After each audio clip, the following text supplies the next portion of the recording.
All right, welcome back. Welcome back, family, to Hear Us Out. I'm Renee. I'm Curry. And once again, as always, I want to say thank you so much to our longtime subscribers who've been with us since the very beginning. And for all of those who have, you know, come for the journey, who have found us, make sure to please hit subscribe to continue to get notifications to Hear Us Out. Yeah, thank you. And today we will be concluding Mm-hmm.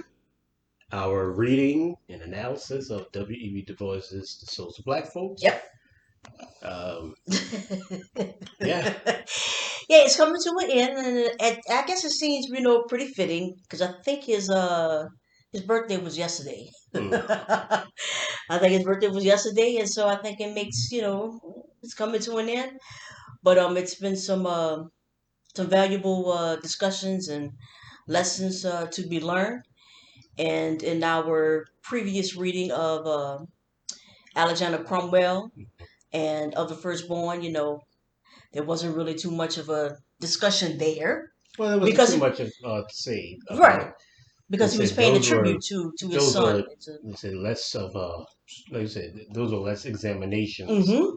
of society and the culture and more these recounts these Right. tales Mm-hmm. and of particular instances and Mm-hmm. and so so yeah our last episode was the penultimate episode Mm-hmm. where we kind of just talked, Yeah. and I kind of feel like of the two chapters that we're going to be reading today, It's gonna of the take the coming same. of John Yes. and the sorrow Uh huh. songs. Yeah, I think it's going to be somewhat of the same tenor, Mm-hmm. but so let's just jump right Yeah. in. Let's get right into it. Start the reading. All Mm-hmm. right. Of the coming of John. What bring they neath the midnight, beside the river sea? They bring the human heart wherein no nightly calm can be. That droppeth never with the wind, nor drieth with the dew. O calm it, God, thy calm is broad, to cover spirit too. The river floweth on. Carlisle Street runs westward from the center of Jonestown, across a great black bridge, down a hill and up again, by little shops and meat markets, past single-storied homes, until suddenly it stops against a wide green lawn. It is a broad, restful place, with two large buildings outlined against the west. When at evening the winds come swelling from the east, and the great pall of the city smoke hangs wearily above the valley, then the red west glows like a dreamland down Carlisle Street, and at the tolling of the supper bell throws the passing forms of students in dark silhouette against the sky. Tall and black, they move slowly by, and seem in the sinister light to flit before the city like dim warning ghosts. Perhaps they are, for this is Wells Institute, and these black students have few dealings with the white city below. And if you will notice, night after night, there is one dark form that ever hurries last and late toward the twinkling light of Swain Hall. For Jones is never on time. A long, straggling fellow he is, brown and hard hair, who seems to be growing straight out of his clothes, and walks with a half apologetic roll. He used perpetually to set the quiet dining room into waves of merriment, as he stole to his place after the bell had tapped for prayers. He seemed so perfectly awkward. And yet one glance at his face made one forgive him much, that broad good-natured smile in which lay no bit of art or artifice, but seemed just bubbling good nature and genuine satisfaction with the world. He came to us from Altamaha, away down there beneath the gnarled oaks of southeastern Georgia, where the sea croons to the sand and the sand listens till they sink half drowned beneath the waters, rising only here and there in long low islands. The white folk of Altamaha voted John a good boy. Fine plow hand, good in the rice fields, handy everywhere, and always good natured and respectful. But they shook their heads when his mother wanted to send him off to school. It would spoil him, ruin him, they said, and they talked as though they knew. But full half the black folk followed him proudly to the station and carried his queer little trunk in many bundles, and there they shook hands, and the girls kissed him shyly, and the boys clapped him on the back. So the train came, and he pinched his little sister lovingly, put his great arms about his mother's neck, and then was away with a puff and a roar into the great yellow world that flamed and flared about the doubtful pilgrim. Up the coast they hurried, past the squares and palmettos of Savannah, through the cotton fields and through the weary night, to Millville, and came with the morning to the noise and bustle of Jonestown. And they that stood behind that morning in Altamaha and watched the train as it noisily bore playmate and brother and son away to the world had thereafter one ever occurring word: when John comes. Then what parties were to be, and what speakings in the churches, what new furniture in the front room, perhaps even a new front room, and there would be a new schoolhouse with John as teacher, and then perhaps a big wedding, all this and more, when John comes. But the white people shook their heads. At first he was coming at Christmas time, but the vacation proved too short, and then the next summer. But times were hard and schooling costly, and so instead he worked in Jonestown. And so it drifted to the next summer and the next, till playmates scattered, and the mother grew gray, and sister went up to the judge's kitchen to work, and still the legend lingered: when John comes. Up at the judge's they rather liked this refrain, for they too had a John, a fair-haired, smooth-faced boy who had played many a long summer's day to its close with his darker namesake. Yes, sir, John is a Princeton, sir, said the broad-shouldered, gray-haired judge every morning as he marched down to the post office, showing the Yankees what this other gentleman can do, he added, and strode home again with his letters and papers. Up at the great pillared house they lingered long over the Princeton letter. The judge and his frail wife, his sister, and growing daughter. "It'll make a man of him," said the judge. "College's the place." And then he asked the shy little waitress, "Well, Jenny, how's your John?" And added reflectively, too bad your mother sent him off. It will spoil him." And the waitress wondered. Thus in the faraway southern village the world lay waiting, half consciously, the coming of two young men, and dreamed in an artic in an art in I'm, Inarticulate. yeah, I know, but it's and dreamed in and in. That's the Oh, thing. And okay. dreamed in and inarticulate. Hmm. Let me do the sentence over. Thus, in the far away southern village, the world lay waiting, half consciously, the coming of two young men, and dreamed in an inarticulate way of new things that will be done and new thoughts that all would think. And yet it was singular that few thought of two Johns, for the black folk thought of one John, and he was black, and the white folk thought of another John, and he was white, and neither world thought the other's world thought, save with a vague unrest. Up in Jonestown at the Institute, we were long puzzled at the case of John Jones. For a long time the clay seemed unfit for any sort of molding. He was loud and boisterous, always laughing and singing, and never able to work consecutively at anything. He did not know how to study. He had no idea of thoroughness, and with his tardiness, carelessness, and appalling good humor, we were sore perplexed. One night we sat in faculty meeting worried and serious, for Jones was in trouble again. This last escapade was too much, and so we solemnly voted that Jones, on account of repeated disorder and inattention to work, be suspended for the rest of the term. It seemed to us that the first it seemed to us that the first time life ever struck Jones as a really serious thing was when the dean told him he must leave school. He stared at the gray-haired man blankly, with great eyes. Why? Why? He faltered. But I haven't graduated. Then the dean slowly and clearly explained, reminding him of the tardiness and the carelessness, of the poor lessons and neglected work, of the noise and disorder, until the fellow hung his head in confusion. Then he said quickly, "But you won't tell Mammy and sister. You won't write Mammy now, will you? For if you won't, I'll go out into the city and work and come back next term and show you something." So the dean promised faithfully, and John shouldered his little trunk, giving neither word nor look to the giggling boys, and walked down Carlisle Street to the great city, with sober eyes and a set and furious face. Perhaps we imagined it, but some way it seemed to us that the serious look that crept over his boyish face that afternoon never left it again. When he came back to us he went to work with all his rugged strength. It was a hard struggle, for things did not come easily to him. Few crowded memories of early life and teaching came to help him of his new way, but all the world toward which he strove was of his own building, and he builded slow and hard. As the light dawned lingeringly on his new creations, he sat rapt and silent before the vision, or wandered alone over the green campus, peering through and beyond the world of men into a world of thought, and the thoughts at times puzzled him sorely. He could not see just why the circle was not square, and carried it all. 56 decimal places were midnight. Would have gone further, indeed, had not the matron rapped for lights out. He caught terrible colds lying on his back in the meadows of nights, trying to think out the solar system. He had grave thoughts as to the ethics of the fall of Rome, and strongly suspected the Germans of being thieves and rascals, despite his textbooks. He pondered long over every new Greek word and wondered why this meant that, and why it couldn't mean something else, and how it must have felt to think all things in Greek. So he thought and puzzled alone for himself, pausing perplexed where others skipped merrily, and walking steadily through the difficulties where the rest stopped and surrendered. Thus he grew, in body and soul, and with him his clothes seemed to grow and arrange themselves. Coat sleeves got longer, cuffs appeared, and collars got less soiled. Now and then his boots shone, and a new dignity crept into his walk, and we who saw daily a new thoughtfulness growing in his eyes began to expect something of this plodding boy.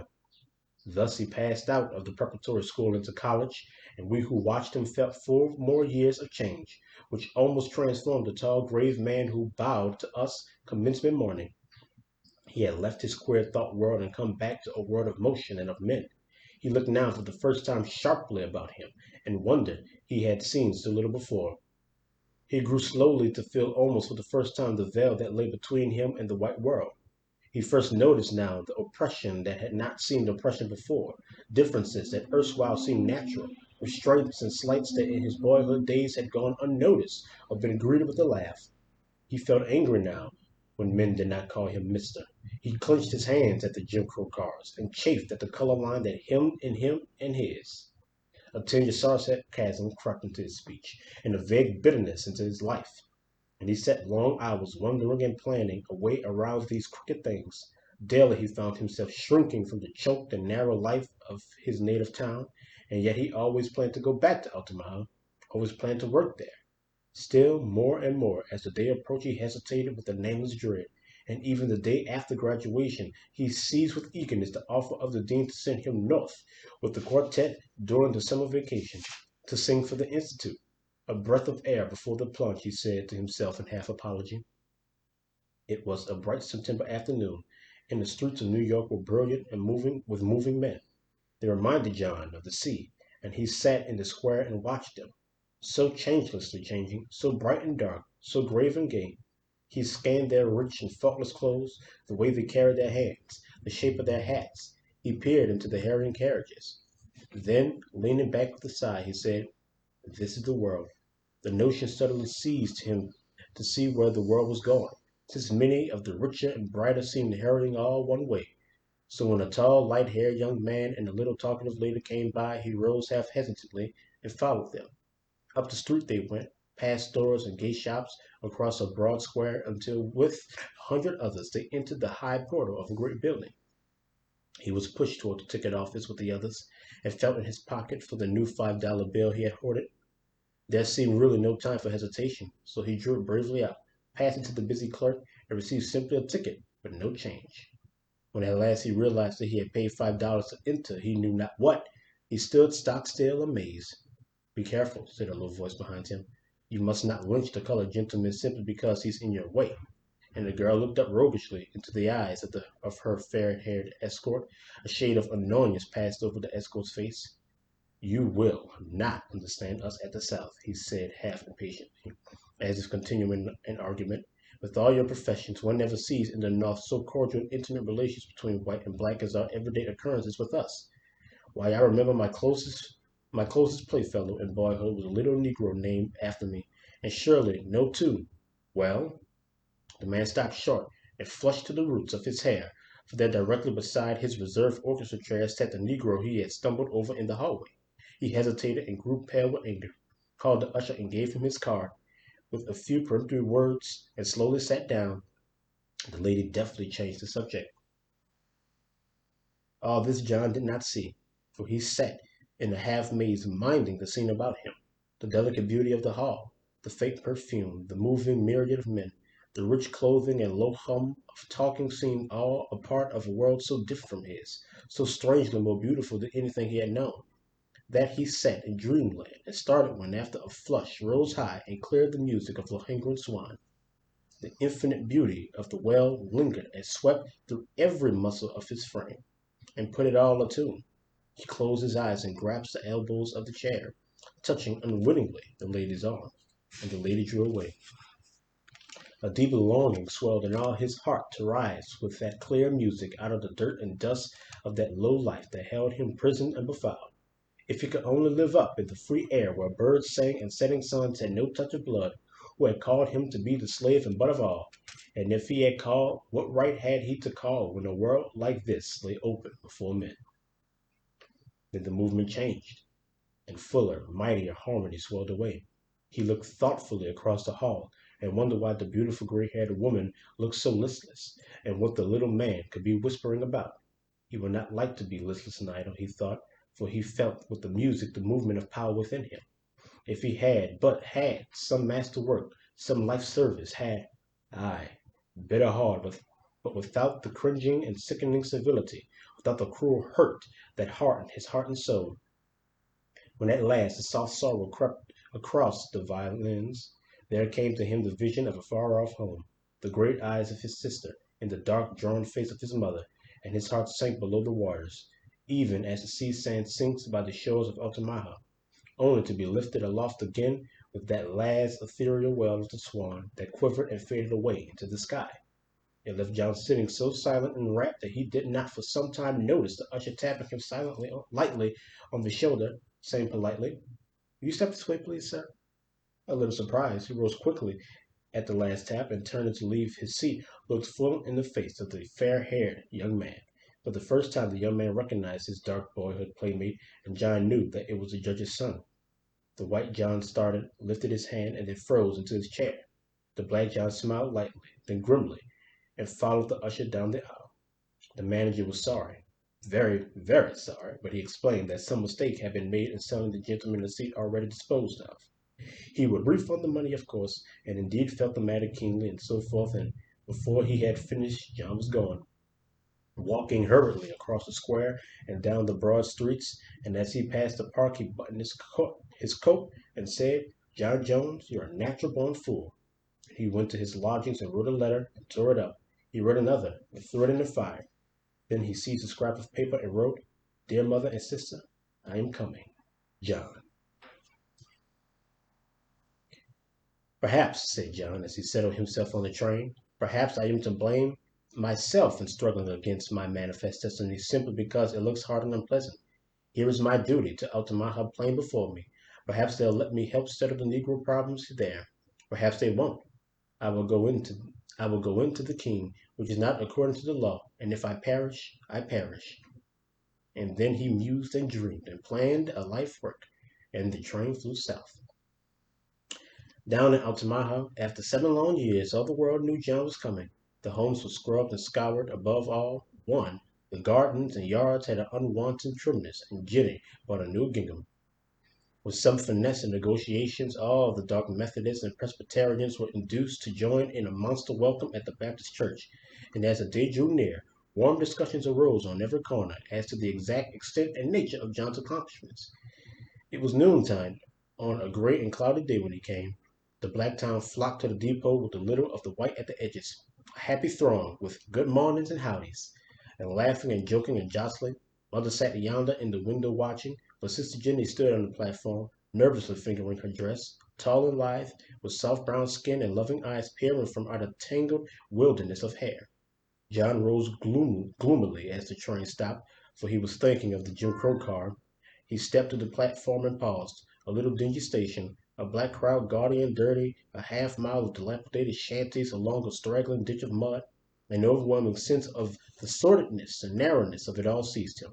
He looked in vain for his mother, kissed coldly the tall stranger girl who called him brother, spoke a short dry word here and there, then, lingering neither for handshaking nor gossip, started silently up the street, raising his hat merely to the last eager old auntie. To her open-mouthed astonishment, the people were distinctly bewildered. This silent, cold man, was this John?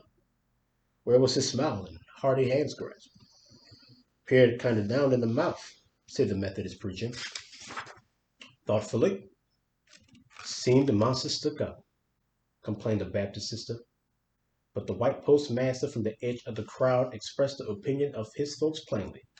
"That damn nigger," said he, as he showed at the mill and arranged his tobacco, "has gone north and got plumb full of fool notions, but they won't work out to my house." And the crowd melted away. The meeting of welcome at the Baptist church was a failure. Rain spoiled the barbecue and thunder turned the milk into ice cream. When the speaking came at night, the house was crowded to overflowing. The three preachers had especially prepared themselves, but somehow John's manner seemed to throw a blanket over everything. He seemed so cold and preoccupied, and had so strange an air of restraint that the Methodist brother could not warm up to his theme, and elicited not a single amen. The Presbyterian preacher was but feebly responded to, and even the Baptist preacher, though he wakened faint enthusiasm, got so mixed up in his favorite sentence that he had to close it by stopping fully 15 minutes sooner than he meant. The people moved uneasily in their seats as John rose to reply. He spoke slowly and methodically. The age, he said, demanded new ideas. We were far different from those men of the 17th and 18th centuries, with broader ideas of human brotherhood and destiny. Then he spoke of the rise of charity and popular education, and particularly of the spread of wealth and work. The question was then, he added reflectively, looking at the low discolored ceilings, what part the Negroes of this land would take in the striving of the new country. Century. He sketched in vague outline the new industrial school that might rise among these pines.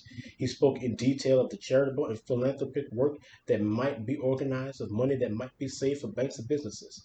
Finally, he urged unity, and deprecated especially religious and denominational bickering. Today, he said with a smile, the world cares little whether a man be Baptist or Methodist, or indeed a churchman at all, so long as he is good and true. What difference does it make whether a man be baptized in a river, a washbowl, or not at all? Let's leave all that littleness and look higher.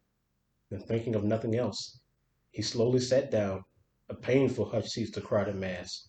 Little had they understood of what he had said, for he spoke an unknown tongue, save the last word about baptism. That they knew. And they sat very still while the clock ticked. Then at last a low suppressed snarl came from the Amen corner, and bent, an old bent man arose, walked over the seats, and climbed straight up into the pulpit. He was wrinkled and black, with scant gray and tufted hair. His voice and hands shook as with palsy, but on his face lay the intense, rapt look of the religious fanatic. He seized the Bible with his rough, huge hands. Twice he raised it inarticulate, and then fairly burst into the words with rude and awful eloquence.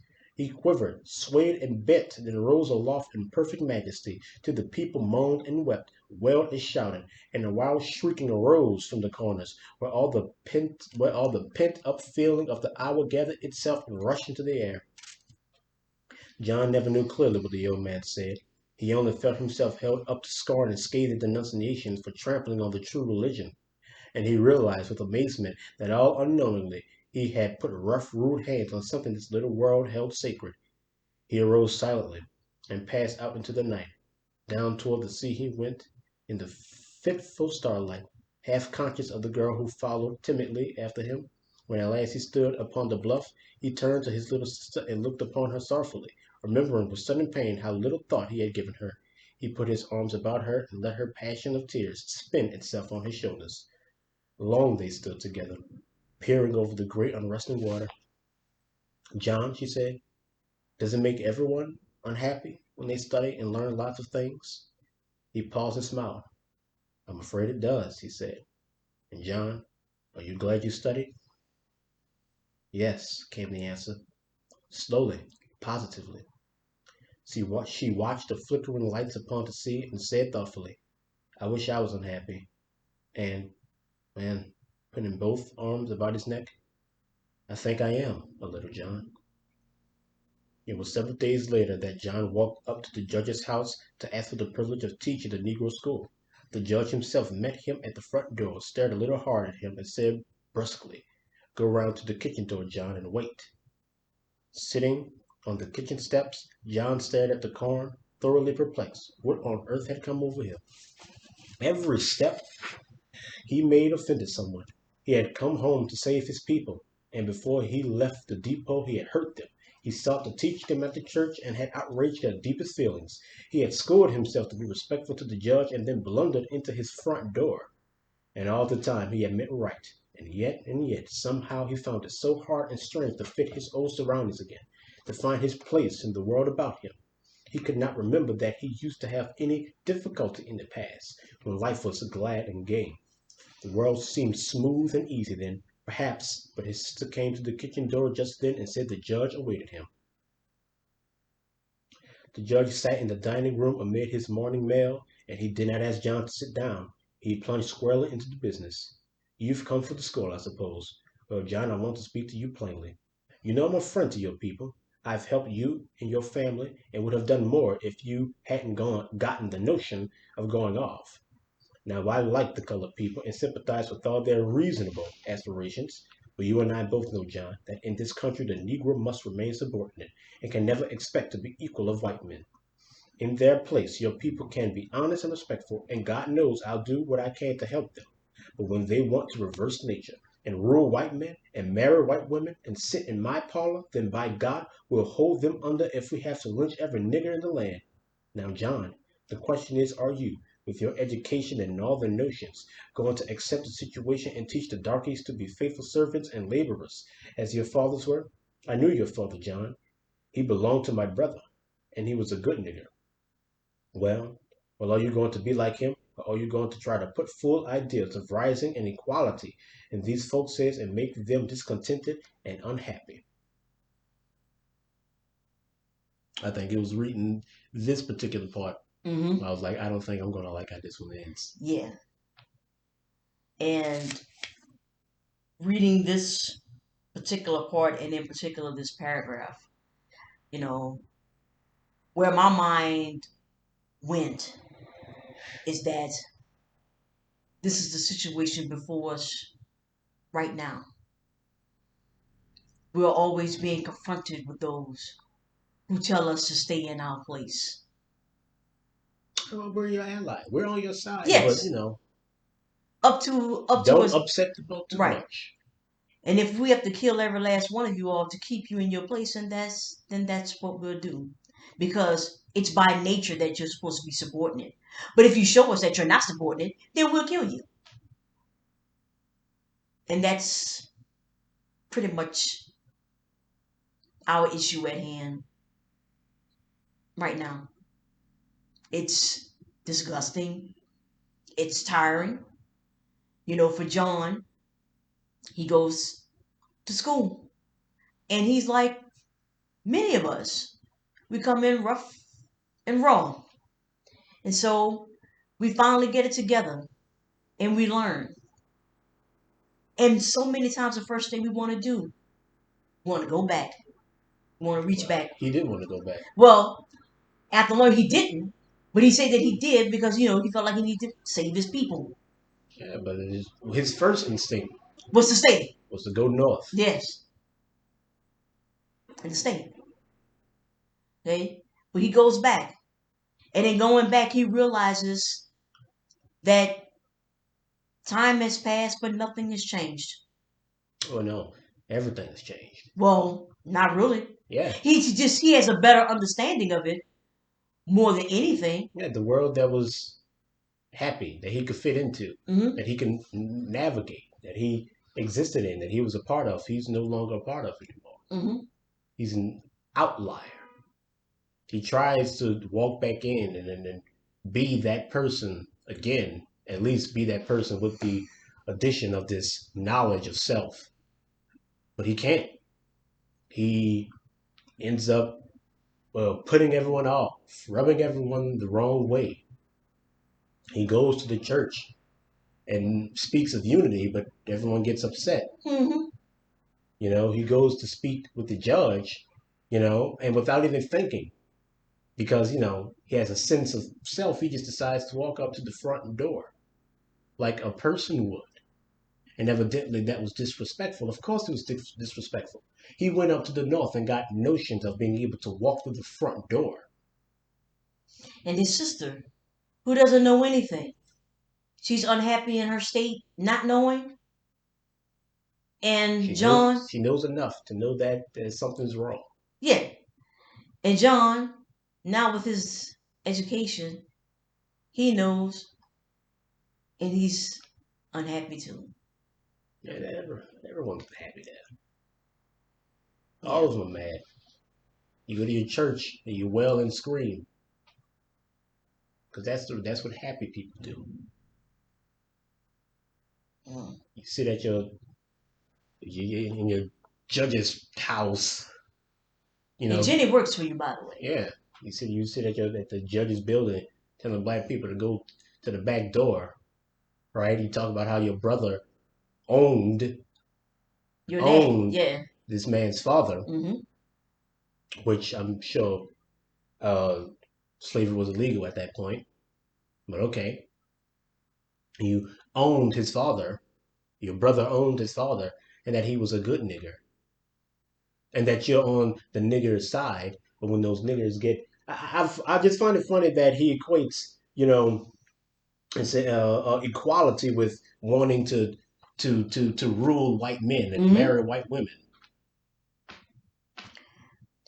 I just like that. That's what equality is. Mm-hmm. Like your sense of nature, your sense of what the world is so warped by your own perversion of the very ideals of brotherhood. You equate brotherhood with ruling someone. This is brotherhood to you. Yeah. Yep. Standing over someone. Mm-hmm. That's brotherhood to you. Yep.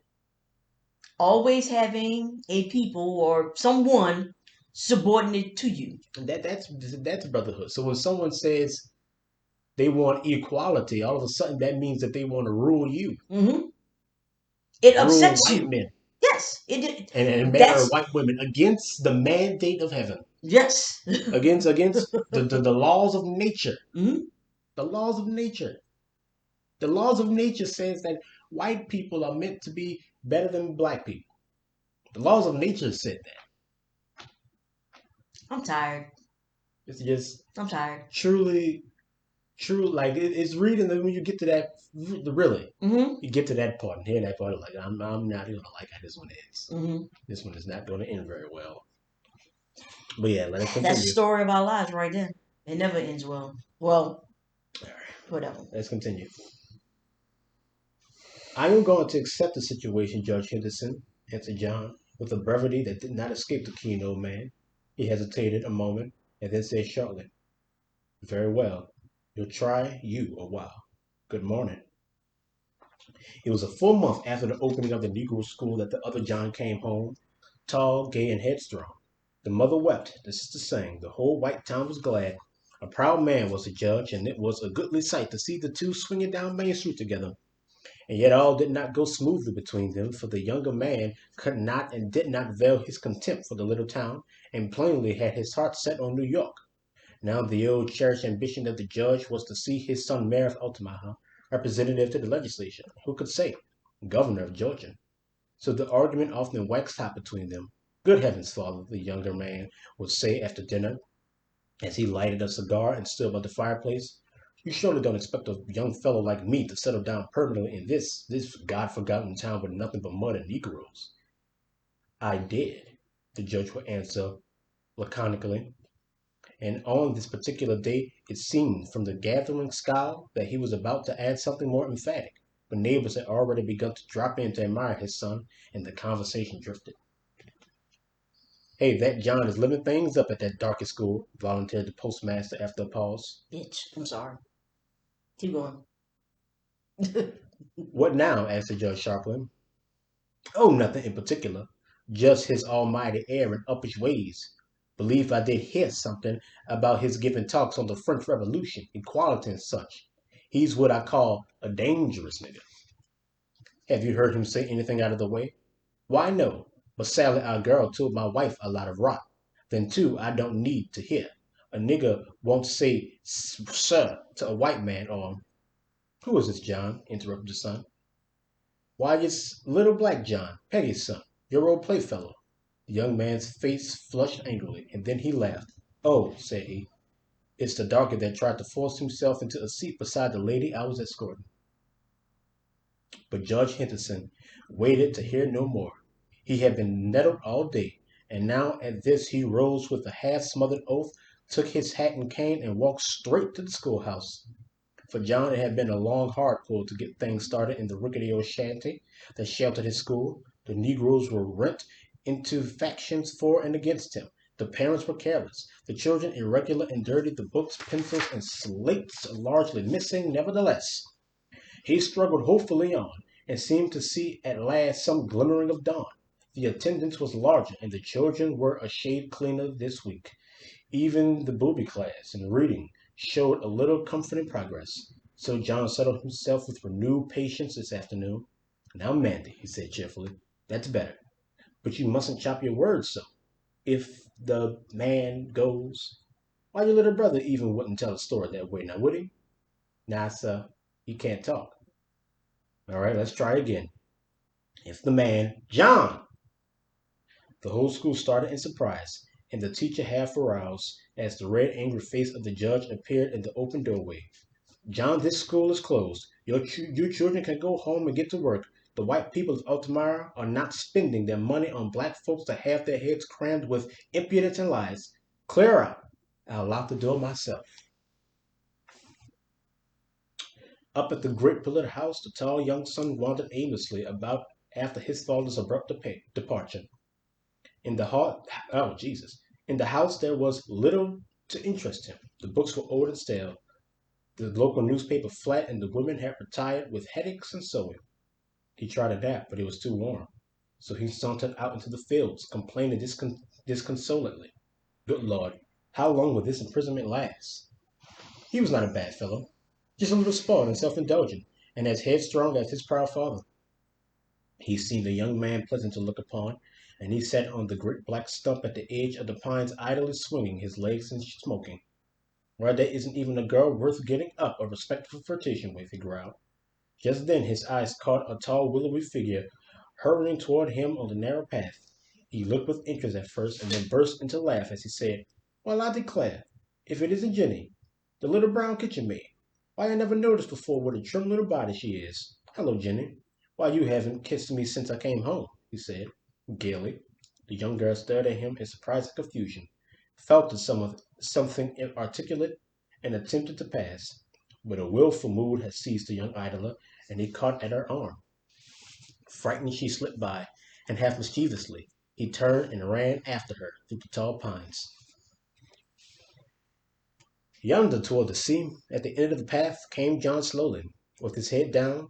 He had turned wearily homeward from the schoolhouse, then thinking to shield his mother from the blow, started to meet his sister as she came from work and break the news of his dismissal to her.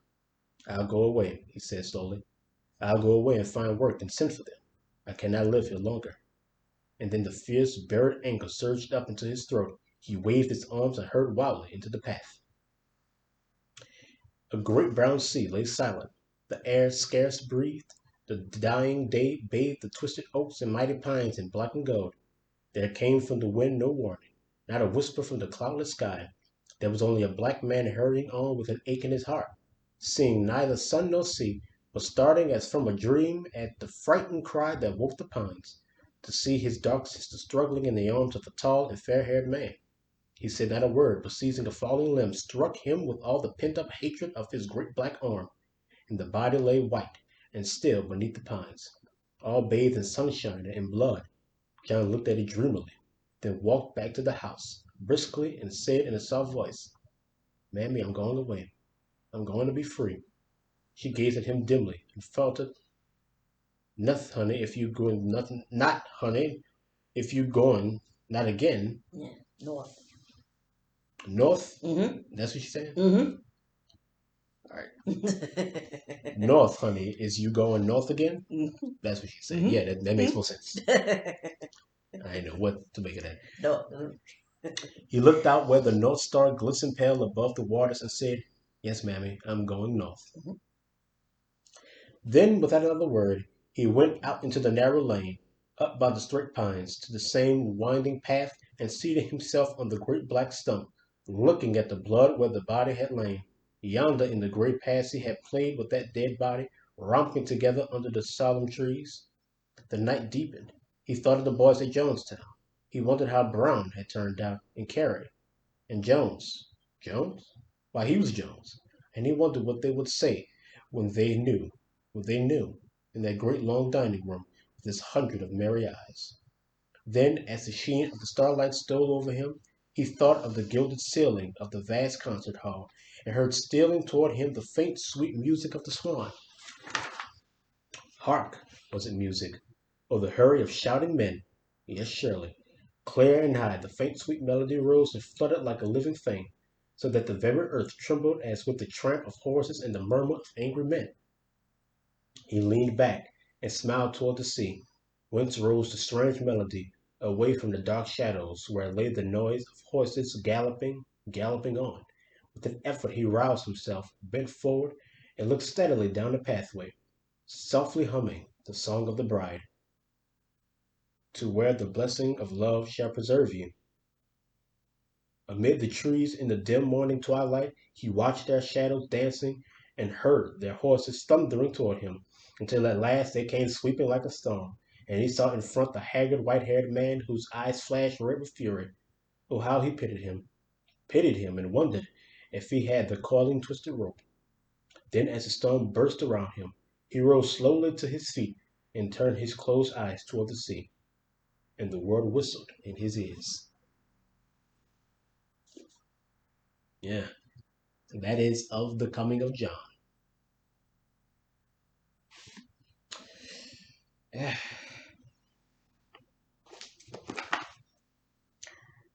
Of the sorrow songs. but the sorrow songs. Of the sorrow songs. Yours says of. Yeah. Oh, mine just says the sorrow songs. Okay, I have of the sorrow songs. You know, Yeah, two different. Yeah. we got two different copies. Yeah. I walked through the churchyard to lay this body down. I know moonrise. I know starrise. I walk in the moonlight. I walk in the starlight. I'll lie in the grave and stretch out my arms. I'll go to judgment in the evening of the day, and my soul and thy soul shall meet that day when I lay this body down.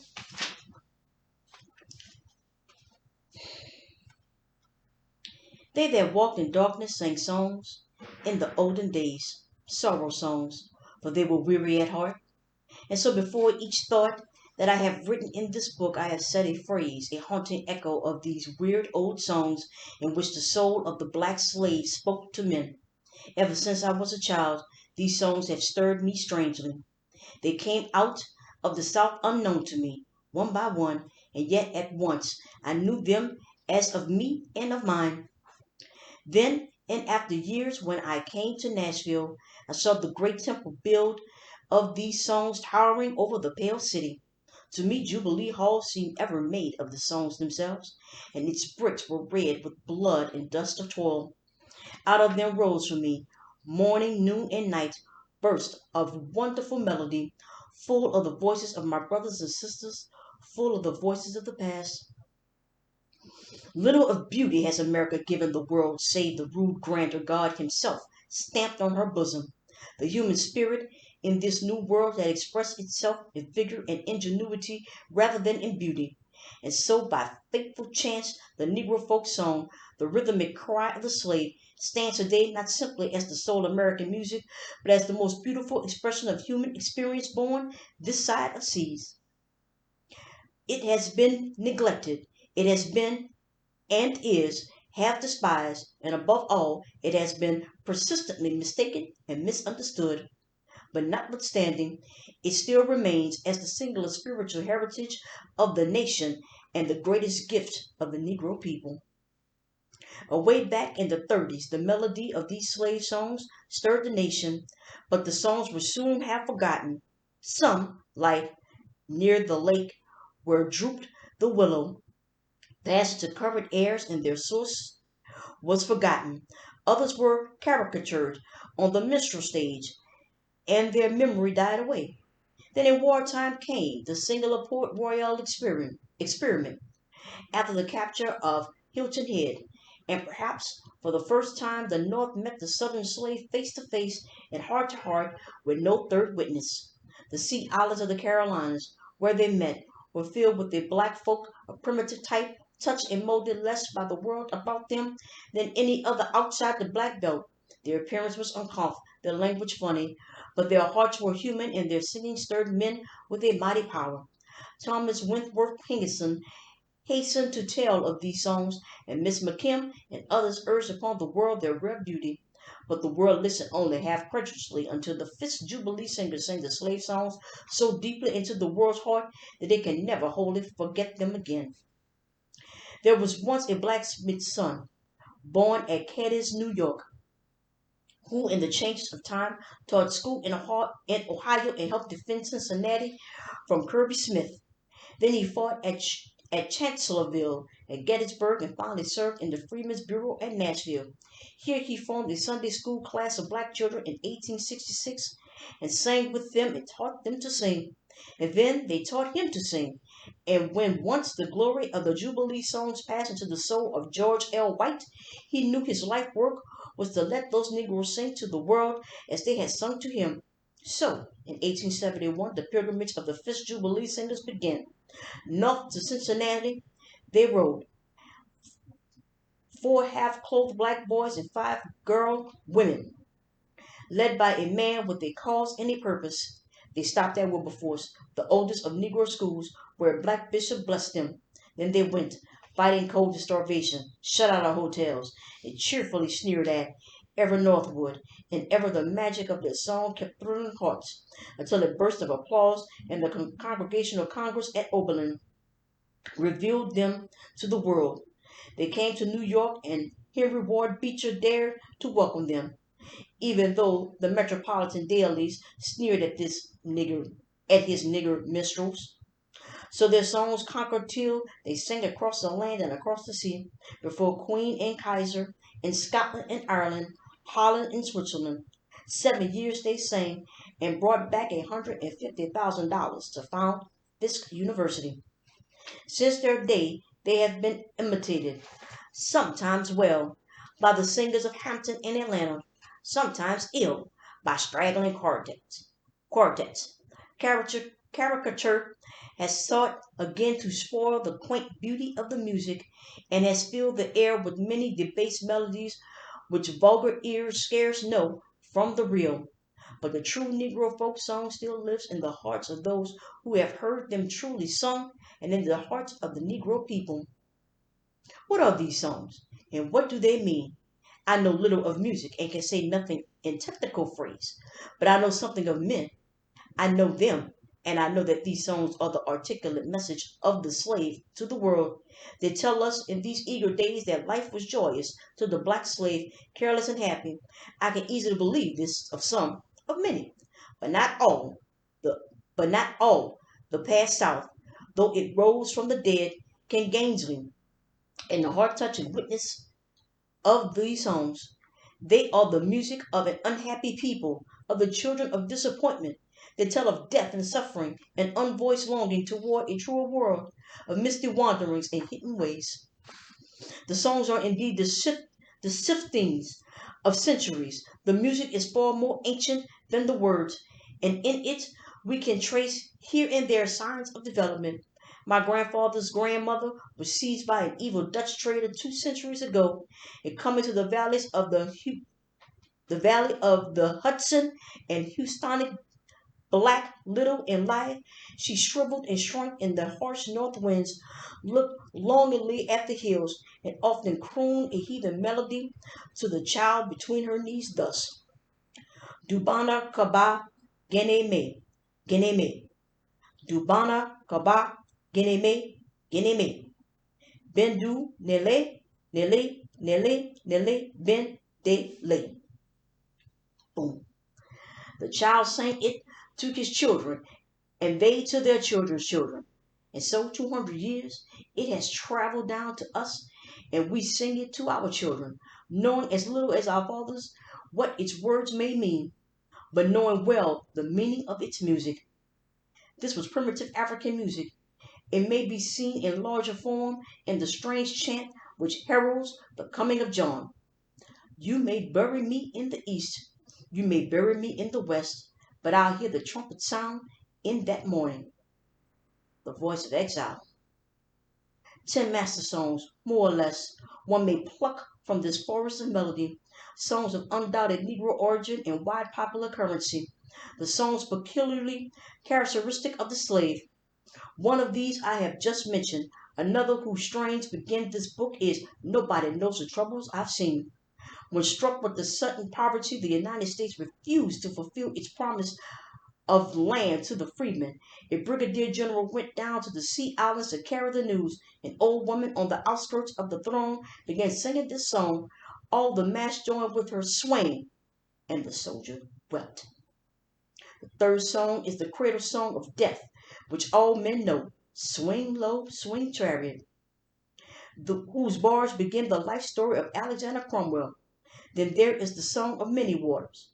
Roll, Jordan, roll, a mighty chorus with minor cadence. There were many songs of the fugitive, like that which opens the wings of Atlanta, and the more familiar, been a listening. The seventh is the song of the end and the beginning. My Lord, what a morning, when the stars begin to fall. A strain of this is placed before the dawn of freedom. The song of groping, my ways are clouding, begins. The meaning of progress. The ninth is the song of this chapter. Rustling Jacob, the day is a breaking. A paean of hopeful strife.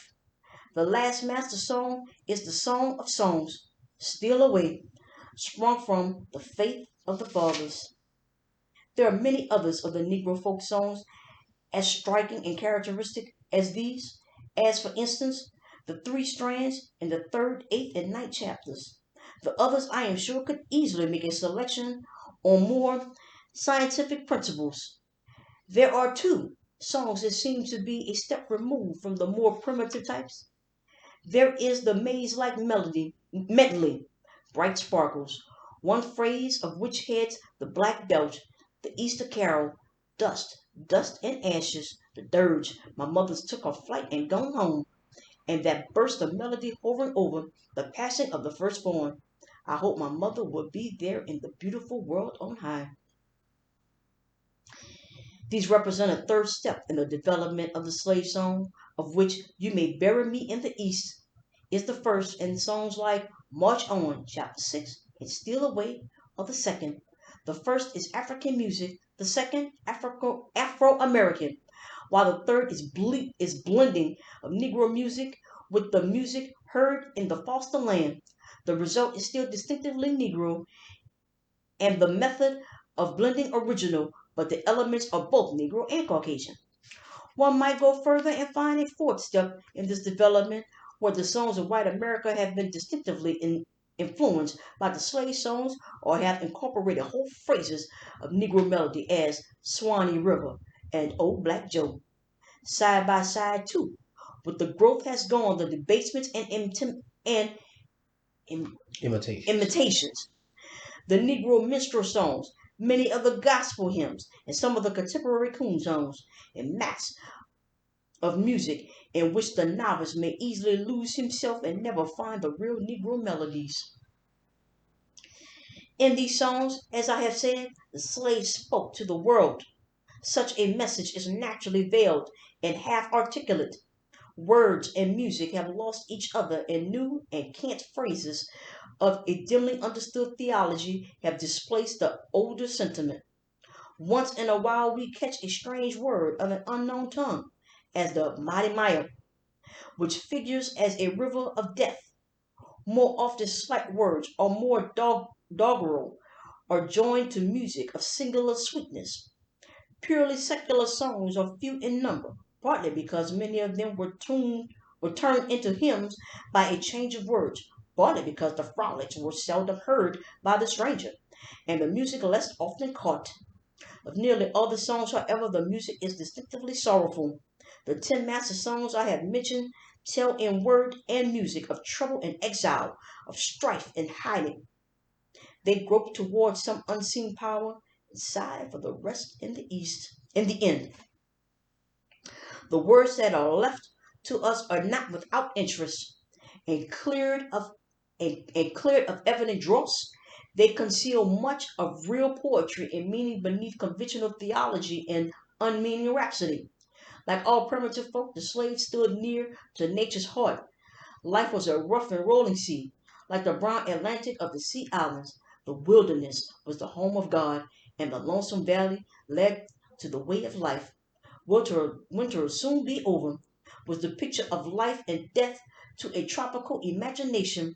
The sudden wild thunderstorms of the South awed and impressed the Negroes. At times, the rumbling seemed to them mournful, at times imperious. My Lord calls me by the thunder. The trumpet sounds it in my soul. The monotonous toil and exposure is painted in many words.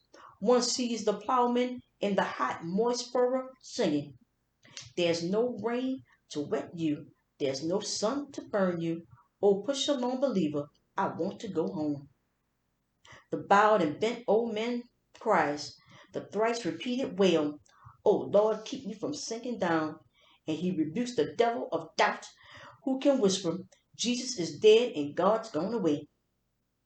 Yet the soul hunger is there, the restlessness of the savage, the wail of the wanderer, and the plaint is put in one little phrase: "My soul wants something that's new, that's new." Over the inner thoughts of the slaves and their relations, one with another, the shadow of fear ever hung, so that we get but glimpses here and there, and also with them eloquent omissions and silences. Mother and child are sung, but seldom father. Fugitive and weary wanderer call for pity and affection, but there is little of wooing and wedding. The rocks and the mountains are well known, but home is unknown. Strange blending of love and helplessness, signs. Sings. I have signs. Okay, sings through the refrain. I literally have signs. Yonder's my old mother, been wagging at the heel so long. 'Bout time she cross over, get home by'n by. Elsewhere comes the cry of the motherless and the farewell, farewell, my only child. Love songs are scarce and fall into two categories: the frivolous and light, and the sad. Of deep, successful love there is ominous silence, and in one of the oldest of these songs there is a depth of history and meaning. "Ho, Rosie, ho, gal, ho, Rosie, ho, gal, Rosie, break my poor heart, heaven shall be my home." A black woman said of the song, "It can't be sung without a full heart and a troubled spirit." The same voice sings here that sings in the German folk song. I know I go to the little well, but I don't drink. Of death the Negro showed little fear, but talked of it familiarity and even fondly, as simply as simply a crossing of the waters. Perhaps, who knows, back to his ancient forest again. Later days transfigured his fatalism, and amid the dust and dirt the toiler sang, "Dust, dust and ashes fly over my grave, but the Lord shall bear my spirit home." The things evidently borrowed from the surrounding world undergo characteristic change when they enter the mouth of the slave. Especially is this true of Bible phrases. "Weep, O captive daughter of Zion," is quaintly turned into "Zion, weep alone," and the wheels of Ezekiel are turned every way in the mystic dreaming of the slave, till he says, "There's a little wheel a turning in my heart." As in older times, the words of these hymns were improvised by some leading minstrel of the religious band. The circumstances of the gathering, however, the rhythm of the songs, and the limitations of allowable thought confined the poetry, for the most part, to single or double lines, and they seldom were expanded to quatrains or long tales, although there are some few examples of sustained efforts, chiefly paraphrases of the Bible. Three short series of verses have always attracted me, and the one that heads this chapter, of one line of which Thomas Wentworth Higginson has fittingly said, "Never, it seems to me, since man first lived and suffered, was his infinite longing for peace uttered more plaintively." The second and third are descriptions of the Last Judgment, the one a late improvisation with some traces of outside influence. "Oh, the stars and the elements are falling, and the moon drips away into blood, and the ransom of the Lord are returning unto God. Blessed be the name of the Lord. And the other earlier and homelier picture from the low cost land, from the low coastlands. Michael hauled the boat ashore. Then you'll hear the horn they blow. Then you'll hear the trumpet sound. Trumpet sound the world around. Trumpet sound for rich and poor. Trumpet sound the jubilee. Trumpet sound for you and me. Through all the sorrow of the sorrow songs, there breathe, there breathes a hope, a faith in the ultimate justice of things. The minor cadence of despair change often to triumph and calm confidence. Sometimes it is faith in life, sometimes a faith in death, sometimes assurance of boundless justice in some fair world beyond. But whichever it is, the meaning is always clear. That sometime, somewhere, men will judge men for their souls and not their skins. Is such a hope justified through the sorrow song saying true? The silently growing assumption of this age is that the problem of race is The past. probation. Oh, the probation of race is past, and that the backward races of today are of proven inefficiency and not worth the saving. Such an assumption is the arrogance of people, irreverent toward time and ignorant of the deeds of men. 1,000 years ago, such an assumption, easily possible, would have made it difficult for the Teuton to prove his right to life. 2,000 years ago, such a dogmatism, readily welcome, would have scouted the idea of blond races ever leading civilizations. So woefully unorganized is sociological knowledge that the meaning of progress, the meaning of swift and slow in human doing, and the limits of human perfectibility are veiled, unanswered sphinxes on the shores of science. Why would Why Es- should? why should Aeschylus have sung 2,000 years before Shakespeare was born? Why has civilization flourished in Europe and flickered flame and died in Africa? So long as the world stands meekly dumb before such questions, shall this nation proclaim its ignorance and unhallowed prejudice by denying freedom of opportunity to those who brought the sorrow songs to the seats of the mighty? Your country? How came it yours? Before the pilgrims landed, we were here. Here we have brought our three gifts and mingled them with yours. A gift of story and song, soft, stirring melody, and all in an ill harmonized and unmelodious land. The gift of sweat and brawn to beat back the wilderness, conquer the soil, and lay the foundation of this vast economic empire 200 years earlier than your weak hands could have done it.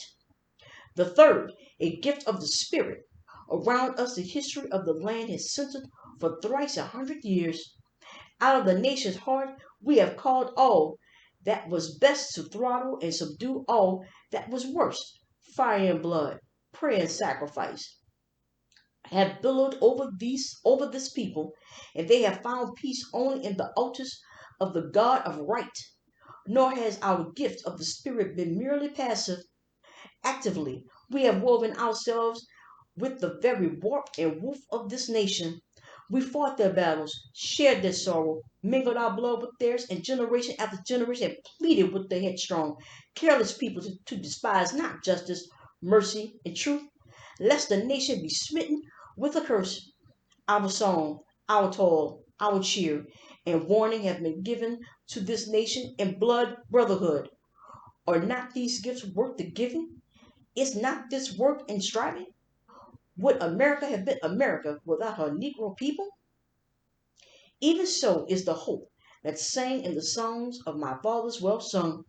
If somewhere in this world, in chaos of things, there dwells eternal good, pitiful yet masterful, then Anon, in his good time, America shall rend the veil, and the prison shall go free, free, free, as the sunshine trickling down and morning into these high windows of mine, free as yonder fresh young voices welling up to me from the caverns of brick and mortar below, swelling with song.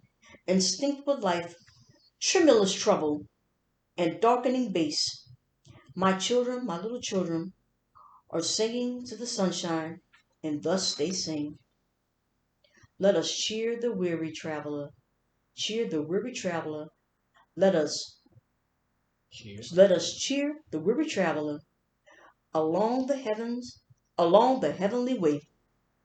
And the traveler girds himself and sets his face toward the morning and goes his way. So, yes, that is the Sorrow Songs. Final two chapters of W.E.B. Du Bois' The Souls of Black Folk. Mm-hmm. And before we begin our in discussion, there is the after, you know, Yeah, you can read it. You can read oh, it. there's the afterthought. Mm-hmm. Hear my cry, O God, the reader. Vouchsafe that this my book fall not stillborn into the world wilderness.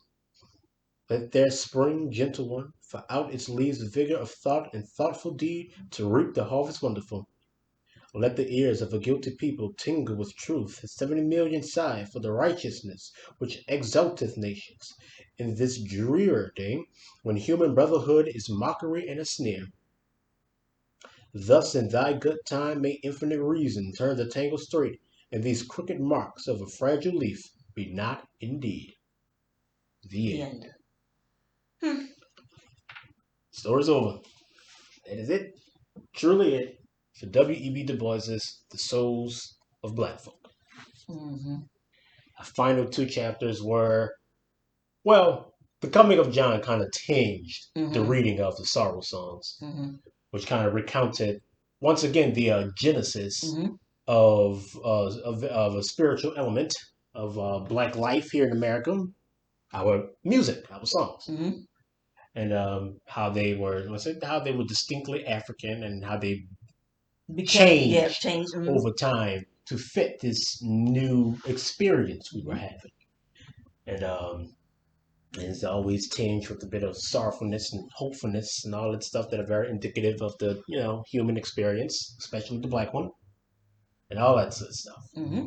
But yeah, so those were the last two chapters, and like we said, the coming of it's hard Mm-hmm. to read and or feel anything after that one, beside like anger, Yeah. and sadness, because that was the reality for so many people. Mm-hmm. You know, I mean, you say it's the reality today and stuff like that, but it was different then. Yeah. It was different Yeah. then. You Yeah. know, the how it all just ended. I mean, and it ended. All I right. mean, there's really nothing left to say after the Mm-hmm. coming of John. Yeah. They came for John. Trust me. John came for them. Yeah. Trust me. And it always ends in this type of confrontation. It's never, well, the engagement of ideas where people could sit down and just learn. It's not It's, always that way. well, okay, all right. There was Yeah. a part of me when I was reading Mm-hmm. it, where when John came back, when the white John, when the Mm-hmm. judge's son came back, and he was so discontented. There's Mm-hmm. a part of me that was like, maybe this won't end the way that I think it will, Mm-hmm.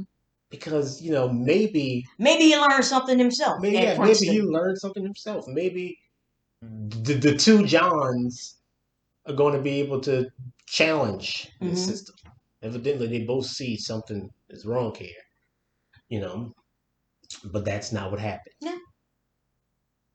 And one John killed the other John, Mm-hmm. The black John killed the white John, and then the daddy John killed the son. and then the judge killed Yeah. John. Mm-hmm. He told his mother he was going away. Mm-hmm. He's going up north again. Like, well, going. I'm gonna guess I'm going up Yes, yeah, I'm north going up north. to the northest north. Yeah. If there Yeah. if there be one, like he talked about in the passing of Mm-hmm. the son, Mm-hmm. if there be a there, and that's where he'll Well, be. that's right. You know, and all of this stuff kind of mingled. And I just find it funny. It was once again, it was all the old white people. Hmm. He was the postmaster who heard something from Yeah, he's somebody. around here talking about the French Revolution, and you know, And, he heard he. I the judge was like, "Did you hear?" yeah, And no, I didn't hear. But somebody said yeah, something to something, somebody yeah, yeah, that they're planning the next revolution right, at that school, yeah, yeah, he's around here teaching. talking about the French Revolution. I find it funny Hmm. because that was one of the things that Europe was scared of when the American Revolution happened. Uh huh. Yeah. That other countries would be, Right. would get the idea Hmm. to revolt, and then the French Revolution happened. But Hmm. now, at Yeah. the present day in America, Right. they're scared that we're going to get the idea to revolt from the French Revolution. It's all these revolutions always lead to the same thing. And it's just, it's, The French yeah. Revolution led to Napoleon. The American Revolution led to John being lynched for protecting his sister. Hmm. No courts, Yeah. no investigation, Hmm. no ifs, ands, or buts about it. Right. Yeah. Just keep it. Because Yeah. it doesn't matter if it was justified or not. He killed a white person. Hmm. He killed the judge's son, Yeah. of all people. Yeah. I He just went find it up. funny Yeah. how this it killed them both. That's right. Hmm. Neither of them wanted to go back, but both of them felt the need to confront their past. Hmm. One of them felt the need to serve it. Another one felt the need to say goodbye to it. Hmm. And one grew arrogant, the other grew desperate, and it ended up costing them their lives. And that's how it goes. So And, you and be that's something that we understand to this very day. hmm we live in the legacy of going back, Hmm. of getting trapped. We go, we live with not dealing with the issue that is present before us. That's what we're dealing with even today. We're so busy trying to correct the past, trying to correct it because so much wrong happened in the past that we sort of miss what is happening to us right now. That there is a past, but there really isn't a past. Every moment that you're here is the present, and you have to make your decision every day of that moment. And you can make another decision. You do not have to do this because that's what it's been for 200 years or 500 years. You don't have to continuously make the wrong choice because it's the wrong choice that you're making. Or, you don't have to do that. Mm. But we have found comfort in our discomfort. I wouldn't say that. I don't see. Look, we are a generation into the 21st century. Okay? And we are still dealing with the same angst and issues that we know that we should not be dealing with. That that we say that we don't want to deal with. But we keep festering in it because to let that go, well, it costs you as well. I don't know. Like I said, I don't, I don't know. I don't know. I can't say that this is what. we want. Fair enough. It's not what But we want, but it's. But what are we doing? but I can say Uh-huh. that all of our actions tend to girdle this, tend to help to maintain it. Mm-hmm. Every single time we are given an opportunity, given a choice, I don't think we actually recognize it as such. I don't think we ever recognize the choices, the opportunities that we've been given in this. And I think that if we are going to conclude, W.E.B. Du Bois is the souls of black folk. There's one thing that is ever present in all of, in every chapter we have read. There's one thing Mm-hmm. that is, you could say, the overarching theme of Mm-hmm. all these stories. It is a lack of communication, Oh yes. of not being able to understand truly what is happening to us, what is happening Mm-hmm. to everyone, to the Mm-hmm. world that we're living in. Mm-hmm. And it is happening all the time. It hasn't Mm-hmm. happened. It's happening currently, every day, ever since then, all the way till now.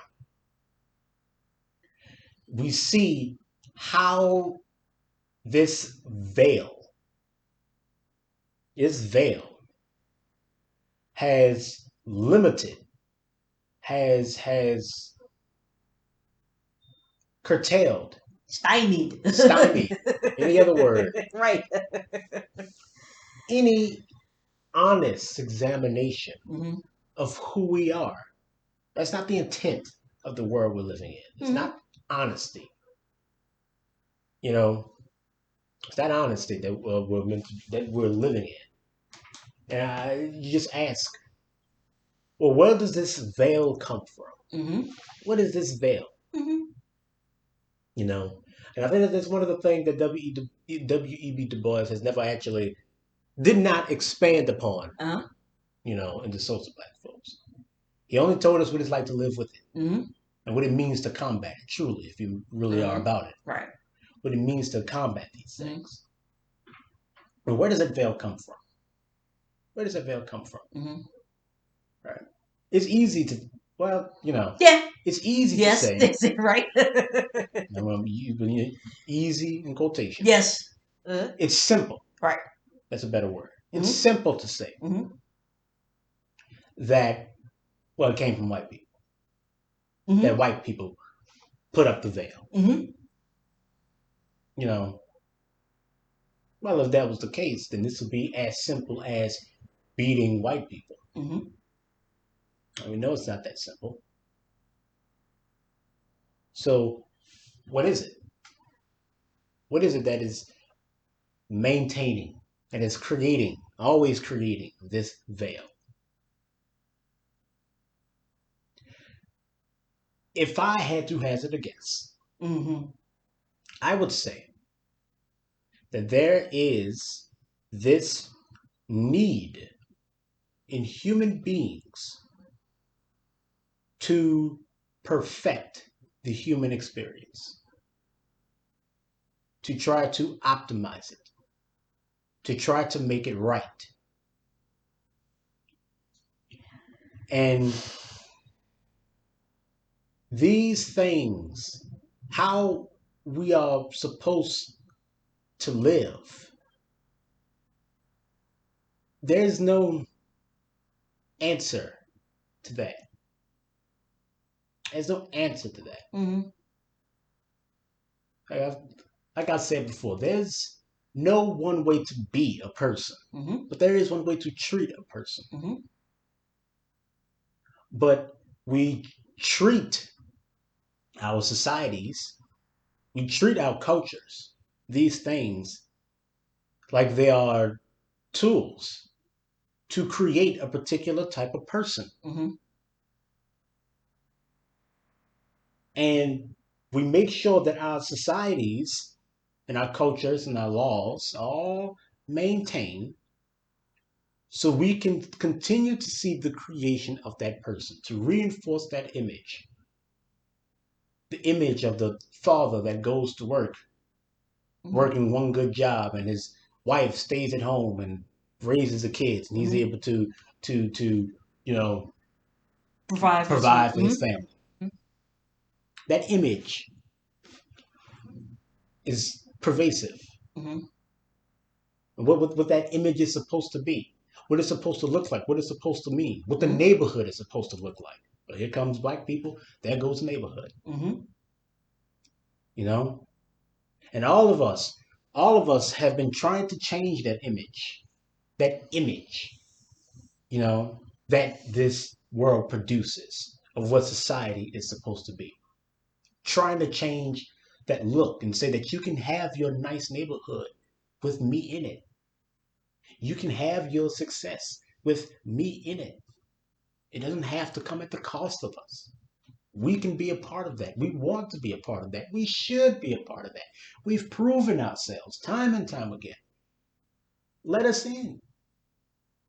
Let us in. Tear down the veil. And it's not that simple.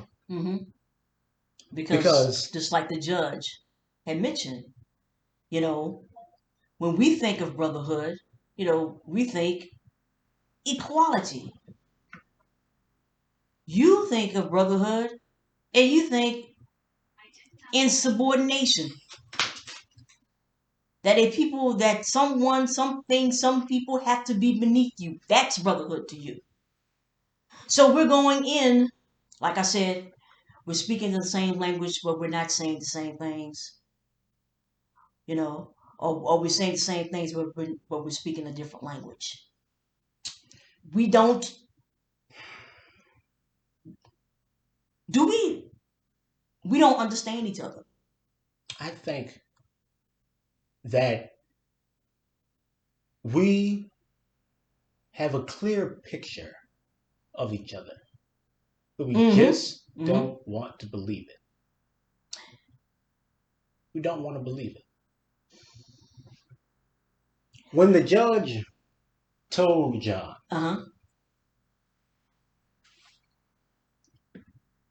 what equality was to him,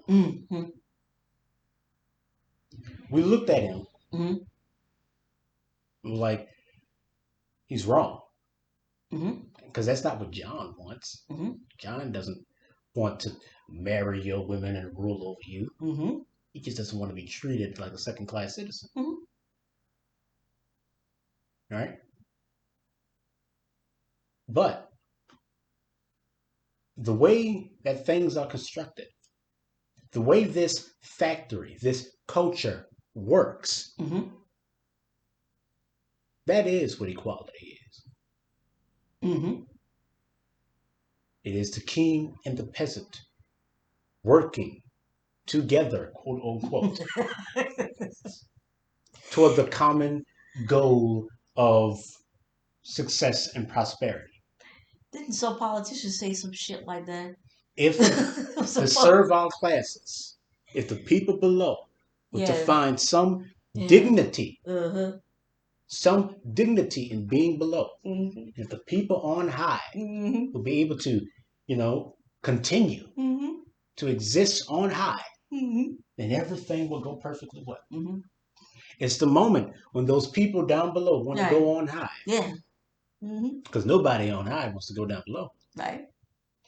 But when those people want to escape that circumstance, want to rise out of that circumstance, when everything falls apart. Because that's the way this society works. That's the way it propagates itself. That is unity. Yeah, for you to move up means that they have moved down. That's what it means, though. That's what it is. Crazy. We want to go into that image. We want to go and say that we belong here.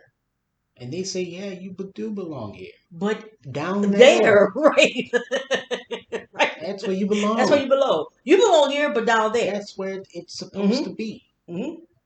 All of the strife comes from you trying to escape that. Mm-hmm. If And, you, and you know what?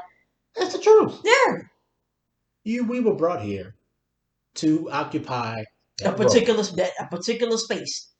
And now we are trying to get out of that Mm-hmm. space. We've And been that's the trying. problem, right? And that's the And problem. that's where it all That's where it all. falls apart. Mm-hmm. Mm-hmm. That's where it all falls That's the apart. thing. That's the thing with people, human beings with people. Period. You can't you can't force that space. You can, okay, That's the only way anyone ever right, existed. right, right. But you're going to always have, and I mean always have, folk who are not going to be confined to that space. So what does that mean for those who want to keep it? Well, they're going to use So, every so weapon once that they again, possibly can do to once keep you again, in that space. where does this veil come from? Mm-hmm. Where does this veil come from? It's not the white man. The white man maintains the veil. Make no mistake about it. Where this veil comes from, it comes from us, all of us, who make the mistake of trying to perfect life, of trying to say that this is how we are meant to live. Mm-hmm. This is how we are meant to be together, and trying to reinforce it Yeah. without coaches, Mm-hmm. without laws, and without systems. Yeah. These things are unsustainable. They are every single time, every single time we have built something, any people Mm-hmm. have built a society, there's always been someone it's failed. For as long as we can remember, that's been the case. There are exceptions, obviously, but for the most part, That's what it's been. that's been the story of Mm-hmm. human life on this planet. People on high and people down low. The people down low, they get to dictate the moral strictures, and the people on high get to supersede them. I think it was Nietzsche who talked about the invention of evil and how it was the peasants, or in his, in his thing, Mm-hmm. Right. the slave and the master. Mm-hmm. It was the slave who was able to look at the things that made him a slave and say that those things are evil. Right? They're more than wrong. They are evil. Mm-hmm. And in doing that, it allowed for social revolution and social change. But the thing is that the thing that made the slave a slave and the thing that made the master a master was never truly seen as evil. The masters became evil. Mm-hmm. The masters became evil. Not the whole metric in Yeah. which this was Right. existing. Exactly. Right. Right. Because the slave, when the wheel turned, wanted to be a master. We keep trying this verticality, Mm-hmm. thinking that there were people who are meant to lead and people who are meant to follow. Yep. And it's like, that's now not how this works. Mm-hmm. That's not how any of this works. Like W.E.B. Du Bois said, Mm-hmm. our pursuit for self reliance, for self understanding, for self actualization is not the pursuit of social standing And wealth. and wealth. That's right. our we should not be asked to compete. We should not be. No one should, but Mm-hmm. especially us. We should Mm-hmm. not be asked to compete in this system. We should not be asked to go to work and have to do all these things.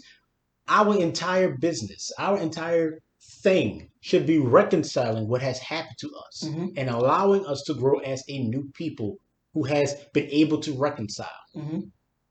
And that means for us that we can't marry our our Affiliation. reconciliation Right. with the pursuit of Wealth. wealth. But that's all it's ever been. Mm-hmm. That's all it can ever possibly be in this. And we're falling And right we back don't into that trap right believe now. it. We're doing We that right now. don't believe it. We don't believe the judge when he tells you Mm-hmm. what this system is. We think like, man, you're misunderstanding. No, No, you're misunderstanding. misunderstanding. This is what this system is. Mm-hmm. This is what it means for a judge to exist. Mm-hmm. This is what it means for a president to exist. This is what it means. Right. We keep we've proven that we aren't the subordinate peoples. Mm-hmm. We're proving that we aren't black, quote unquote. Mm-hmm. That we don't, fit the mold of what a black person is supposed to be. Mm-hmm. None of us do. Mm-hmm. We've proven that none of your words and definitions truly fit who we are. And guess what? It doesn't matter. Mm-hmm. It doesn't matter because we're trying to change that image. We're trying to change that image. It is, Nina Simone, you don't have to live next to me, but give me my equality. Mm-hmm. Right? Not knowing that equality does it means not having to stay next to you. Yep. That's what equality is. Mm-hmm. In this system, that's what it is. Yep. And that's what this is being maintained. That's what they're fighting to maintain. That veil. That veil that comes from this sense Mm-hmm. of perfecting life. And it all bleeds back into this desperation, this anger, this wailing and screaming, trying in vain to change because we do not believe each other. We don't believe the world we're living in. We don't What did believe. Maya Angelou say? What did she say? When people tell you who they are, when they show you who they are, believe them. We have seen this time and time again, and yet we are the ones who feel like we have to keep doing this work Because you to do. change it over. Yes, I'm not saying that. Because you do. If you want to exist in this, Mm-hmm. this is what it is going to be. If you do not want to exist in this, then you are going to have to do something else. There will be no transformation, no reclamation of this. This is what it is. So if you want to build your wealth then you keep going as you are going. I think my friends said this many times. There's nothing for you to do. You just keep doing what you're doing. Mm-hmm. And you will pay for it in blood. But you keep doing what you're doing. If you do not want this anymore, then you have to let this go. You are going to have to do something else.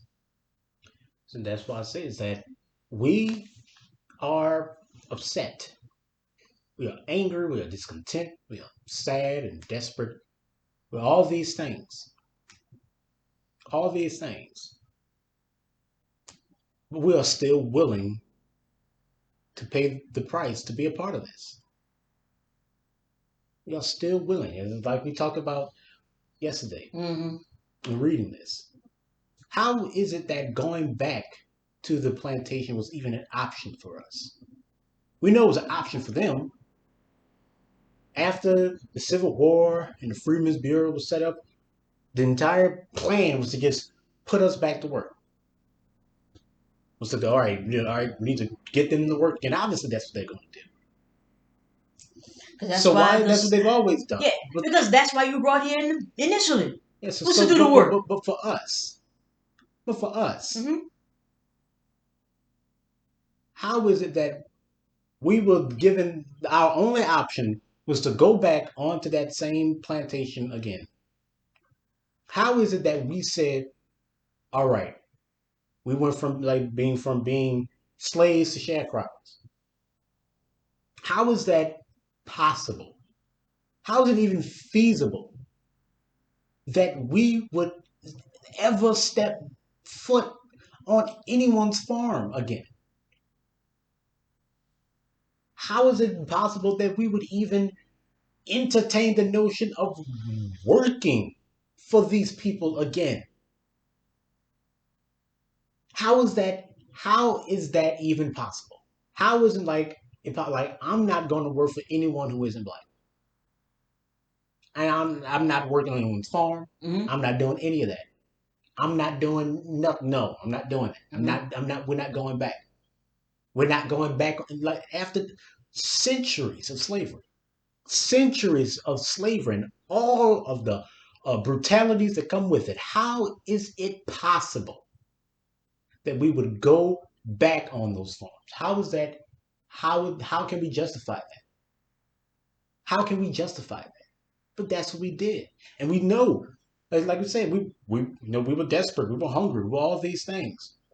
Well, you were But you were desperate desperate and and hungry hungry when you were a before. slave. Yeah, literally, You right. were desperate and hungry when you were The enslaved, slave. and when you were on those farms, you did everything to get out of them. Right. You ran away. You fought. You did all the things. Hmm. You never accepted. You never wanted it. Never, never. According to your own words, Hmm. You never we've wanted, read right? it time and time again. You never wanted to be there. So how in the world, when you're once again faced with these things, you went back to those farms? Why? How in the world that you didn't? I would rather die. I would rather die than step foot on anyone's farm ever again. Ever. I don't understand. Hmm. And it's like what we talked about before with, the Montgomery bus boycott. Hmm. Our mistake was getting back on On the the bus. bus. Yep. We went back to the farm. We got back on the bus. Hmm. We keep doing this. Hmm. We are tired. We hate this. We loathe it. We hate them. Hmm. We hate this world. We hate what it does to us and all this stuff. But yet we keep going Doing back. back. We keep going back. Why? Why? Why? So it's not the white man who's maintaining this veil. Your hands are on it too. Everybody's trying because you're still willing to play this game. Hmm. You're still willing to do this. You're still willing to go back on the farm after slavery? How? I, I can't. I don't understand. Hmm. I don't understand. And you had folk who were, like you say, propping that up, telling you Yeah. that your best option was to work the land, till the land, and to go back From us. from us, We know what they're gonna say. of course, and But the fact that we were like, we need to go go back. back. And then when you have folk, who are like, no, our striving should be not that. Yeah. Y'all call him the fool. You call him the sellout. Well, sellout wasn't the term. You call him foolish.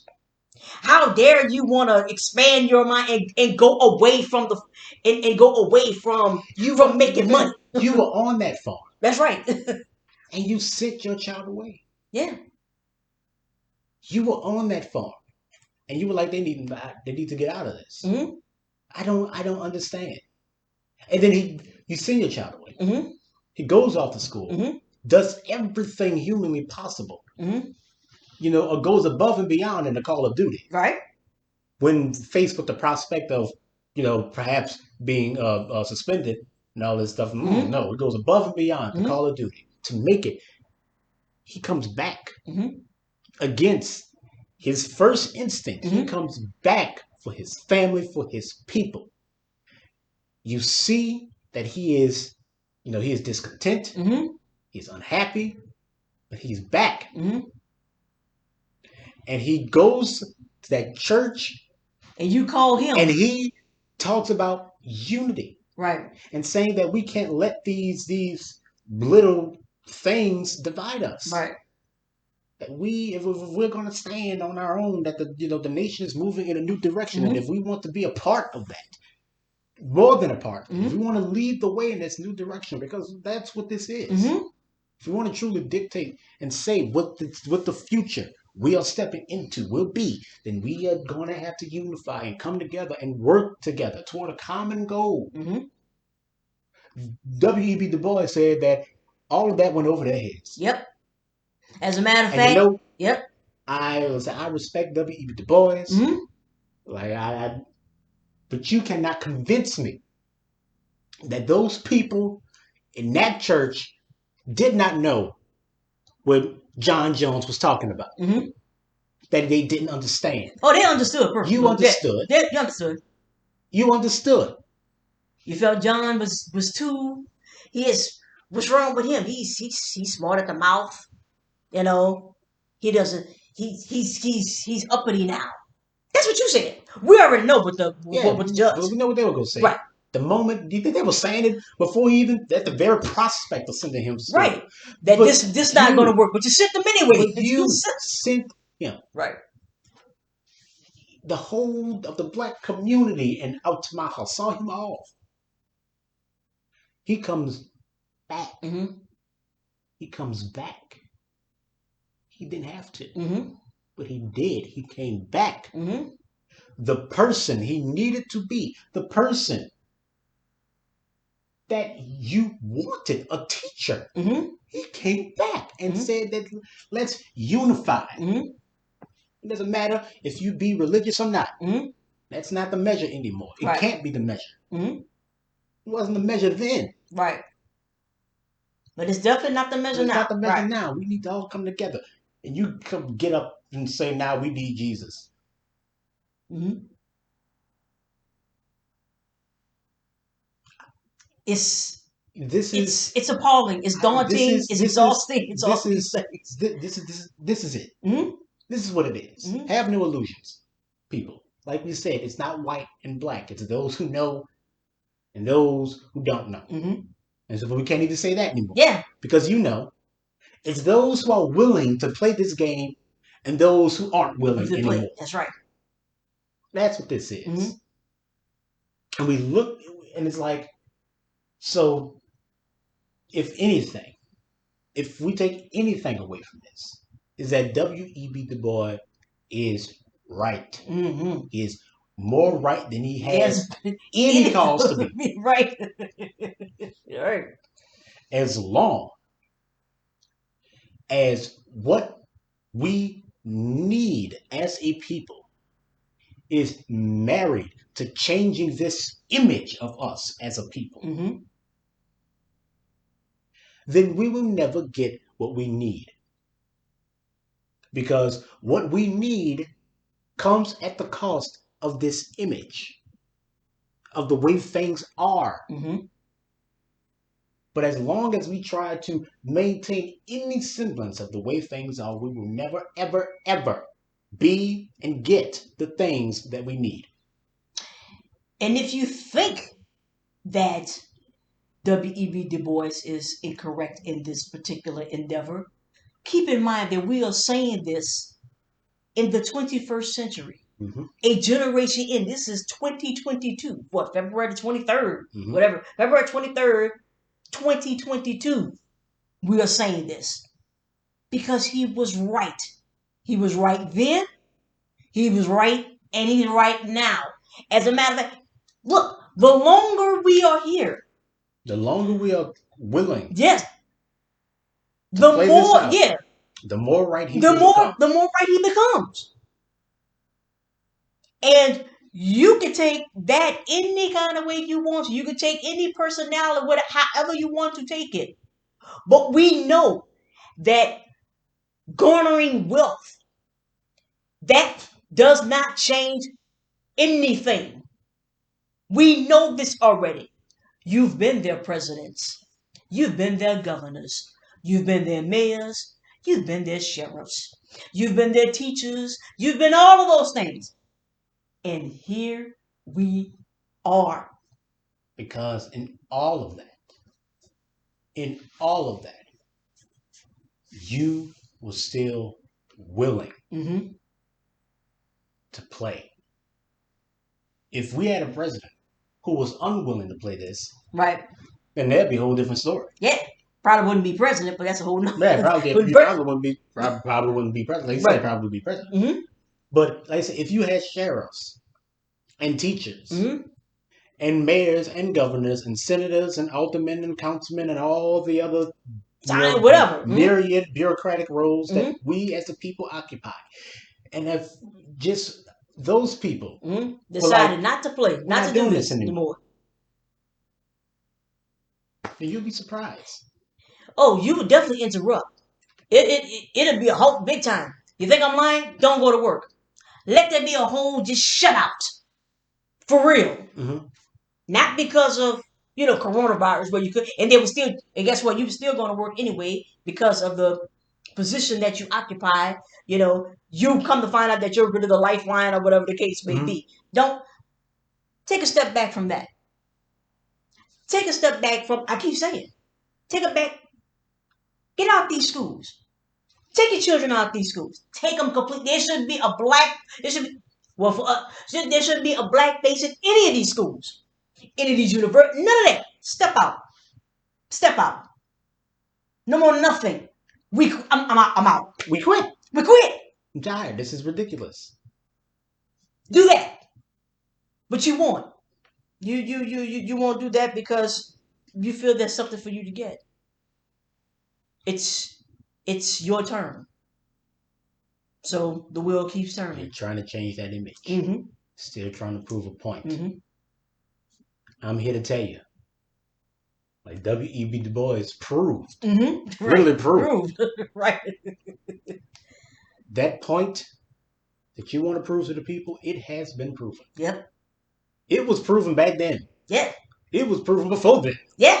Because he even talked about like we were here. Some When of they- us were when they- here when you got here. We were When already here. When they started taking records, That's right. it was already proven. That's It was right. proven beforehand. That's right. We've proved it. Mm-hmm. We've proved it.